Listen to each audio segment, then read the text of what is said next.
इस वीडियो में आपको कक्षा छठी हिंदी विषय का पूरा हल पेपर देखने को मिलेगा। यदि आपको किसी और विषय की हल पेपर की वीडियो देखनी है तो मैं YouTube channel MS education TV के ऊपर जाके देख सकते हैं। यदि आपको PDF डाउनलोड करनी है तो नीचे वेबसाइट दी हुई है, इस वेबसाइट से आप डाउनलोड कर सकते हैं। सबसे पहले देखिए निर्देश। सभी प्रश्न अनिवार्य हैं। प्रश्न संख्या 1 से 15 प्रत्येक 1 अंक का है। प्रश्न संख्या 16 से 21 प्रत्येक 2 अंक का है। प्रश्न संख्या 22 से 27 प्रत्येक 3 अंक का है। प्रश्न संख्या 28 से 30 प्रत्येक 5 अंक का है। प्रश्न 1, मातृभूमि पर उपलब्ध जल की तुलना किससे की गई है? अमृत से। प्रश्न 2, राम प्रसाद बिस्मिल द्वारा लिखित मेरी माँ में मंगलमय मूर्ति किसके लिए प्रयुक्त हुआ है? ये हुआ है बिस्मिल की माँ के लिए। ऑप्शन ग राइट है। प्रश्न 3, सज्जन संपत्ति किसके लिए एकत्रित करता है? परोपकार के लिए। ग ऑप्शन राइट। प्रश्न 4, अमृत के समान वर्षा की बूंदें किसके अधरों में गिरी? धरती पर। ग ऑप्शन राइट। प्रश्न 5, बर्लिन ओलंपिक भारत को किस खेल के लिए यादगार रहा? ये रहा हॉकी के लिए। ऑप्शन ख इसमें राइट है। प्रश्न 6, अपाहिज के वेश में डाकू खड़क सिंह की आवाज में कौन सा भाव था? उसमें था करुणा का भाव। ग ऑप्शन राइट है। प्रश्न 7, गीता के उपदेश संबंध रखते हैं। गीता के उपदेश जो क्रम से संबंध रखते हैं। घ ऑप्शन राइट। प्रश्न 8, सैनिकों के रहने के क्षेत्र को किस नाम से जाना जाता है? छावनी। घ ऑप्शन राइट है। प्रश्न 9, सुल्तान हवा से बातें करता था। वाक्य में सुल्तान शब्द क्या है? तो सुल्तान जो है, ये जो सुल्तान है ये है संज्ञा। ग ऑप्शन इसमें राइट होगा। प्रश्न 10, मातृभूमि कविता में मातृभूमि के लिए कौन से पर्यायवाची शब्द हैं? तो मातृभूमि के लिए है वसुधा और धरा। ग ऑप्शन राइट है। प्रश्न 11, जलाते चलो कविता के कवि का नाम क्या है? द्वारिका प्रसाद माहेश्वरी। प्रश्न 12, प्रबंध शब्द में कौन सा उपसर्ग है? उपसर्ग वो होता है जो किसी शब्द के पहले लगता है, तो इसमें पर उपसर्ग है। प्रश्न 13, बिहू नृत्य किस राज्य का प्रसिद्ध नृत्य है? असम राज्य का। आप मुझे बताएंगे भंगड़ा किस राज्य का प्रसिद्ध नृत्य है? कमेंट सेक्शन में इसका आंसर जरूर दें। भंगड़ा किस राज्य का प्रसिद्ध नृत्य है? प्रश्न 14, जीवन शब्द का विलोम शब्द बताइए, यानी कि उल्टा, इसका मृत्यु या फिर मरण। प्रश्न 15, क्रिया विशेषण का एक उदाहरण दीजिए। उत्तर, तेज गाड़ी मत चलाओ। इस वाक्य में जो तेज शब्द है ये क्रिया विशेषण है। प्रश्न 16, त्रिवेणी शब्द में किन किन नदियों की ओर संकेत किया गया है? उत्तर, त्रिवेणी शब्द का अर्थ है 3 नदियों का संगम। इसमें मुख्य रूप से गंगा, यमुना, सरस्वती नदियों की ओर संकेत किया गया है। प्रयागराज में इन तीनों नदियों का मिलन होता है। प्रश्न 17, भाषा किसे कहते हैं? भाषा के कितने प्रकार हैं? उत्तर, भाषा वह माध्यम है जिसके द्वारा हम अपने विचारों को बोलकर या लिखकर दूसरों के सामने प्रकट करते हैं और दूसरों के विचारों को समझते हैं। भाषा के 2 प्रकार होते हैं, लिखित और मौखिक। प्रश्न 18, बाबा भारती ने घोड़ा देने के लिए खड़क सिंह के सामने क्या शर्त रखी? उत्तर, बाबा भारती ने खड़क सिंह से घोड़ा छीन लेने के बाद केवल एक ही शर्त रखी थी कि वह इस घटना का किसी के सामने जिक्र न करे। उन्होंने कहा कि यदि इस धोखे की बात लोगों में फैल गई तो लोग किसी गरीब या ऐसा व्यक्ति पर विश्वास करना छोड़ देंगे और उनकी मदद करने से भी कतराने लगेंगे। प्रश्न 19, यशोदा माता ने श्री कृष्ण को हंसते हुए गले क्यों लगा लिया? उत्तर, श्री कृष्ण ने अपनी चोरी छुपाने के लिए माँ यशोदा से मासूमियत और भोलेपन से भरी बातें करते थे।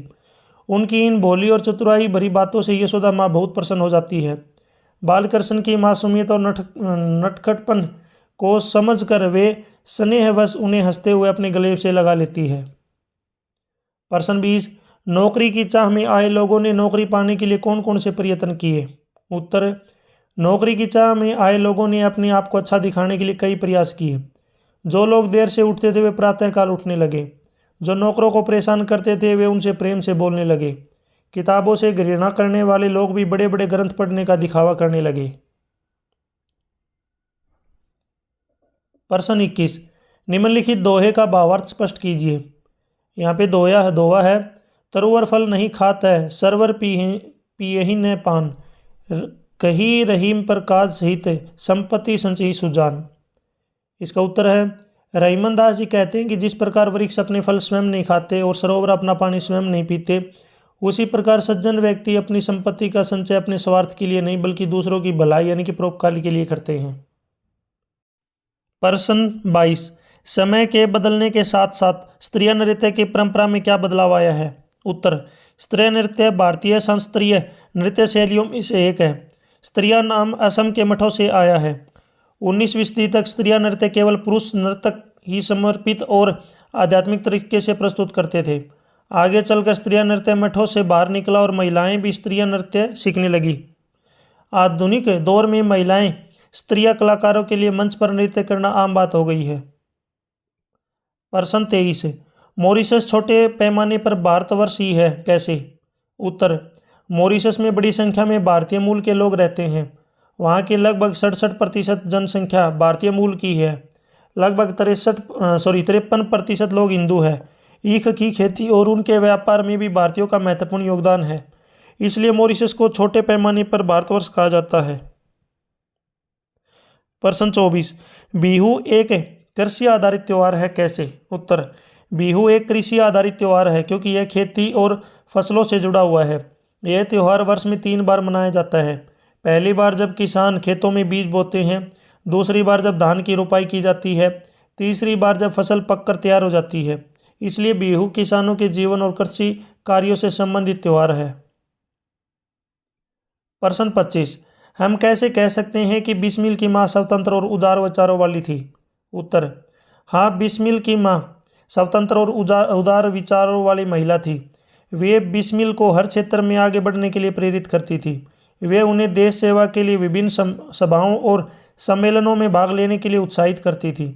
अपनी माँ के स्वतंत्र और उदार विचारों के कारण ही बिस्मिल स्वाधीनता संग्राम की क्रांतिकारी गतिविधियों में शामिल हुए और माँ भारती को गुलामी की जंजीरों से मुक्त कराने के लिए संकल्पित बनी।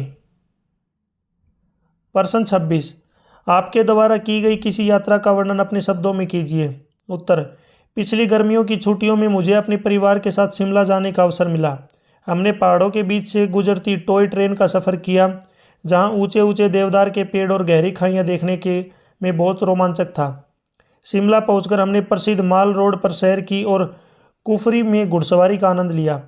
वहां की ठंडी हवा और चारों ओर की हरियाली ने मेरे मन को मोह लिया। पहाड़ों की यह सुंदरता और शांति मुझे हमेशा याद रहेगी। यह यात्रा मेरे लिए बहुत ही सुखद और ज्ञानवर्धक थी। प्रश्न 27, पेड़ की बात नामक पाठ में प्रकाश के जीवन का मूल मंत्र क्यों माना गया है? उत्तर, जीवन के लिए सूर्य का प्रकाश आधार शक्ति है। सूर्य की किरणों का स्पर्श पाकर ही पेड़ जीवित रहते हैं। पेड़ पौधों के रेशे रेशे में सूर्य की किरणें समाही होती है, क्योंकि ईंधन को जलाने के लिए जो प्रकाश या ताप बाहर प्रकट होता है वह सूर्य की ऊर्जा है। पेड़ पौधे और समस्त हरियाली प्रकाश की ही देन है।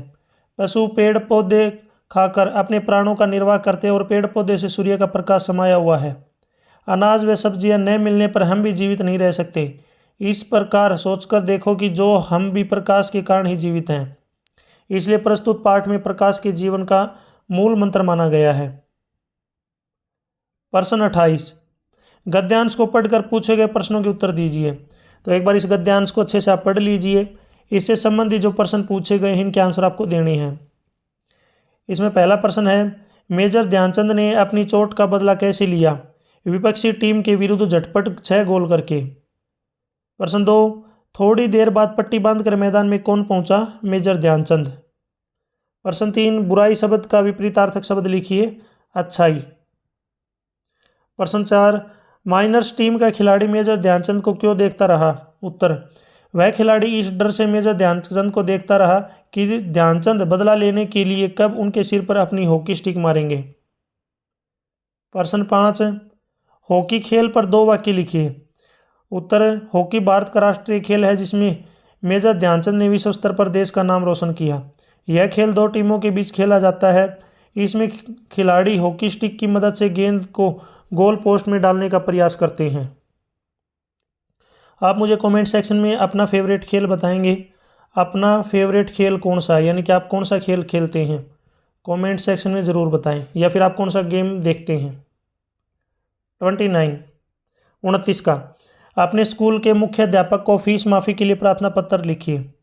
सेवा में मुख्य अध्यापक महोदय, स्कूल का नाम, नीचे यहाँ पे विषय लिखना है कि किस विषय में ये पत्र है। बीच में यहाँ पे उस चीज़ को समझाना है कि महोदय, सविनय निवेदन यह है कि मैं आपके विद्यालय की कक्षा 6 का छात्र हूँ। मेरे पिताजी एक गरीब किसान है और परिवार की आर्थिक स्थिति कमज़ोर है। इसी कारण वे मेरी विद्यालय की फीस भरने में असमर्थ है। अतः आपसे विनम्र निवेदन है कि मेरी पारिवारिक स्थिति को ध्यान में रखते हुए कृपया मुझे विद्यालय की फीस माफ़ करने की कृपया करें। इसके लिए मैं आपका सदैव आभारी रहूँगा, धन्यवाद। आगे यहाँ पे तारीख लिखनी है आपको, यहाँ पे लास्ट में आपको साल लिखना है, जो भी साल चल रहा है। आपका आज्ञाकारी छात्र, आपका नाम, क्लास और रोल नंबर। प्रश्न 30, निम्न में से किसी एक पर निबंध लिखना है आपको।